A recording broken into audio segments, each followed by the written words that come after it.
All right, we're going to move to visitor statements now. The Board of Education welcomes and encourages the participation of its citizens in the business of the school district. Thank you for your attendance. There are 2 points in the meeting where visitor statements are scheduled. Students are welcome to ask questions and make comments at either one. Comments will be limited to 3 minutes. If a person would like additional time to address the board, such a request should be submitted in writing 48 hours before the meeting to the superintendent. For more details, please refer to Board Policy 2:230, Public Participation in Board of Education Meetings, and petition of the board. Starting here, is anybody on this side want to speak? Anybody on this side want to speak? Please step up. State your name and address, please. Just state your name, please. Just state your name, sir. My name's John Creedon. You can sit down, John, if you want. Yeah. My name's John Creedon. I live in town, Brookfield here, on Arden.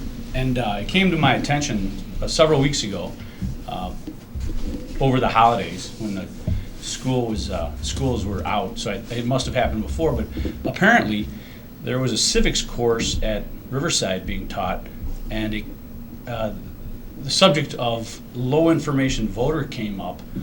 And my understanding is, rather than buying the rumor and selling the fact, was that what the instructor said to the question that was posed in the class was that the definition of a low-income voter was, and I'm paraphrasing because I didn't speak to the instructor, I called the school, tried to find out just out of curiosity, was that a low-information voter was a middle-class white person that still votes Democrat. And I was wondering if you guys know anything about this, or if you could give me some information on this. We're not allowed to comment, but I know that the administration has worked closely with you and has investigated your concern. So this is not the public forum that we can respond to how we dealt with that, with your concern, and discuss a personnel matter in open session. But you're allowed to address the board or put in writing your concerns, and they can write you a written response back.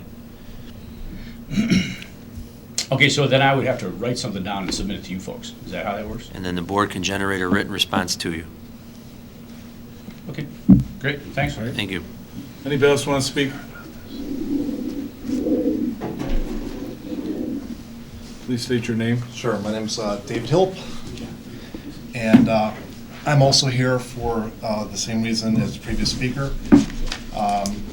Basically, just wanted to go ahead and just say that my background is, my undergrad was Russian history and Soviet politics. I went to Lyons Township High School and loved a lot of my history teachers and enjoyed their company. And in fact, one of my history teachers, I spoke at his funeral. And to this day, at least at the high school level, I never knew the politics of any of my instructors throughout my 4 years of high school. I have researched this substantially as far as policies around the country at the high school level, as far as what's permitted by students, as far as political speech, and also what's allowed by teachers. I was at a Christmas function in mid-December, and with Riverside, Brookfield High School parents and students, and it came up saying, hey David, you'll think this is funny or sad, or some were upset, that a teacher told a student, when the student asked what was the definition of a low information voter, the response was, I've got two versions of it because I'm trying to get the answer of what was really said, was that the definition of a low information voter is a middle-class white person that continues to vote Republican. I also got the version that it also was the definition of a low information voter is a middle-class, college-educated white person that continues to vote Republican. Upon hearing that and trying to find out, well, what class was it, what teacher was it, I asked my freshman son, and some of his friends were at the party, and they all laughed and said, yes, we all knew about this. So in mid-December, after the party, there's some parents that were concerned, and I told some other people about it, and they were like, what is this? And I said, hey, before we do any speculation as to, I'm hearing this from third-party sources, hearsay, how about if I go to the school and go right to the vice principal of teacher curriculum and Vice Principal Hayes. I was in contact with her, told her my concerns. She said that certainly that would be a concern. And then she left a voicemail message for me soon after in December saying it was just normal classroom banter. Don't worry about it. It's a done deal. I called her back saying, well, the purpose of my call was to ask what was said. And I got no answer. And then I got a prepared statement. And she read, I could tell she was reading a prepared statement that was going into generalities about voting in Central and South America and the people that are undereducated. And it was just a bland textbook description. And I said, great, but what was said? And then I asked, well, if this was not what was said, then could you please tell me where's the rub? Where's the misconstrued statement? And I continued to get no answer from the Vice Principal Hayes, so I decided to go up the ladder and talk to the principal here, Kristen, who's sitting to my right. And I asked the same questions. What was said? I had some people that were concerned about it, and I'd like to go back to them to say, hey, if this is what was said, it's very disconcerting. And if that's not what was said, what was said? Where was the disagreement? And I already know that there was an investigation, that students were interviewed, and then there was a statement that was prepared that was read to me, and I still never got the question answered of what was said in the class. Now, I know that it's a delicate balancing act for instructor and student to have lively conversation, have critical thinking, and stick with the curriculum, but from the people I've talked to at the high school level especially, they take great pride, either personal pride or professional pride, that for the most part, when you're doing curriculum activities, that you keep your political views to yourself. I'm not saying that a teacher can't say, if a student says, excuse me, are you a Republican or Democrat? Okay, you can answer that.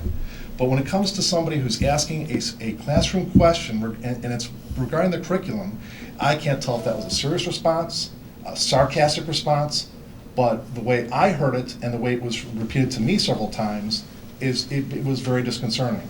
Now, I'm here to also say the process of me even just asking. I didn't plan on being here tonight. I thought I'd get answers from the administration about what was said, and instead, I still, to this moment, do not know exactly what was said in the classroom. Just that students were interviewed, they don't recall. We talked to the student that actually asked the question, he doesn't recall, he or she. I found out that another parent was concerned, and that's what triggered an investigation even before my call. I was not allowed to ask, well, was there any satisfaction due to that investigation? No. Can I have the name of the other parent? No. And I just felt like I was hitting a brick wall. And I'm here tonight to say that, if this is what was said, really, if it's either side of the fence politically, I think professionally and ethically as a teacher in the classroom, that you have to do your best to stay neutral. That's how you get critical thinking. You don't want people replicating what a teacher says or disrespecting a teacher because they might be on the other side of the fence. You try to stay as neutral as possible, work with your curriculum, and if you have kids that want to badger you or talk to you about politics, then you split up the room and say, half of you are Democrats, half of you are Republicans, study the issues and come back and let's learn together. And so my recommendation is this. The process has to be better for a parent who calls in about what's said in the classroom.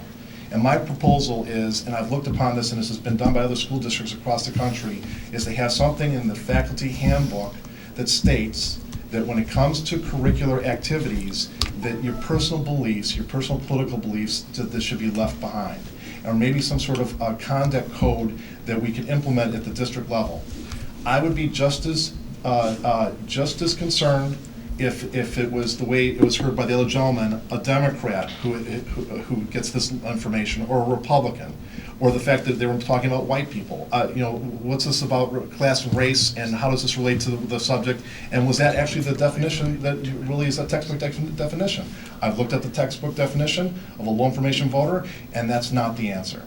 I've heard this from repeated people. I've got a list of other parents here, and when I came back to them and had to say, well, what was actually said? And I had to say, I still don't know. They will not tell me. They've investigated it, and I have no place to go. And that's why I'm here tonight. And You have to start to wrap up.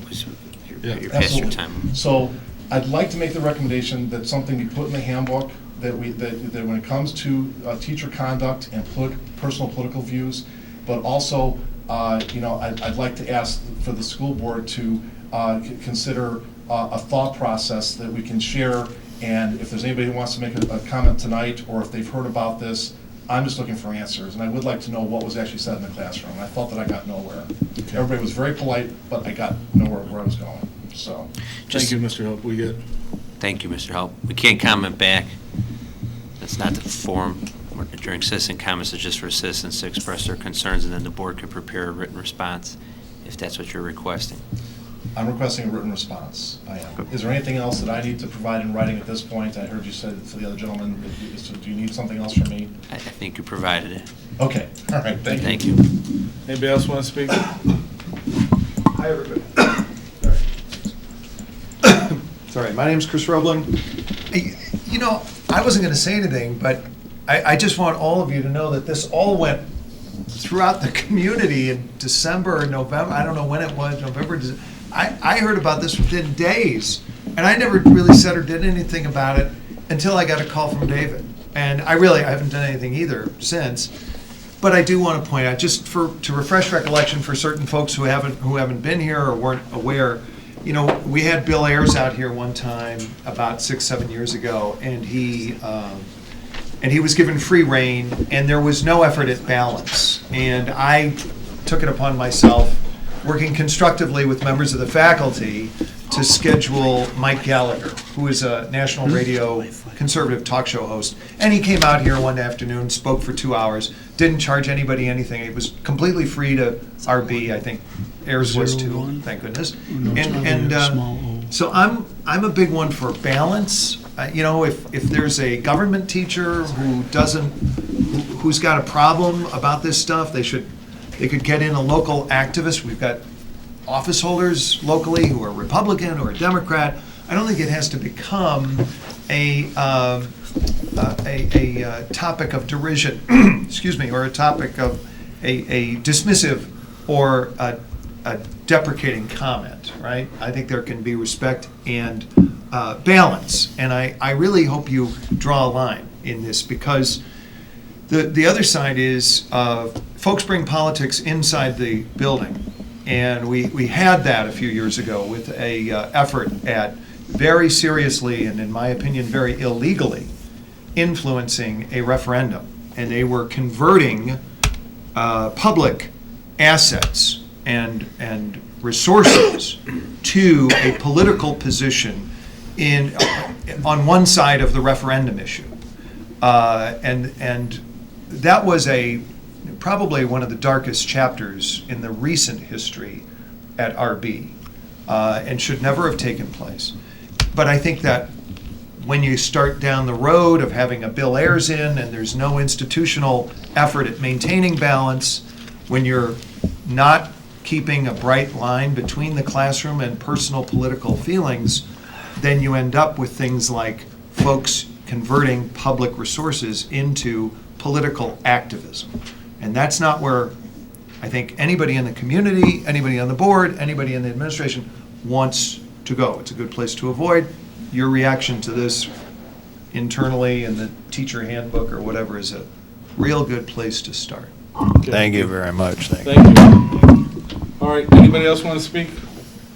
All right, seeing none, let's move to the next part. Additional discussion items. Does any board member want to put any more discussion items? Let's put down what we're telling community members, their recourses if they want information from the school, just to make sure that they're not misstating what we would have told, because they have recourses outside of coming to the board to get answers to their question. What was that again, community members? What?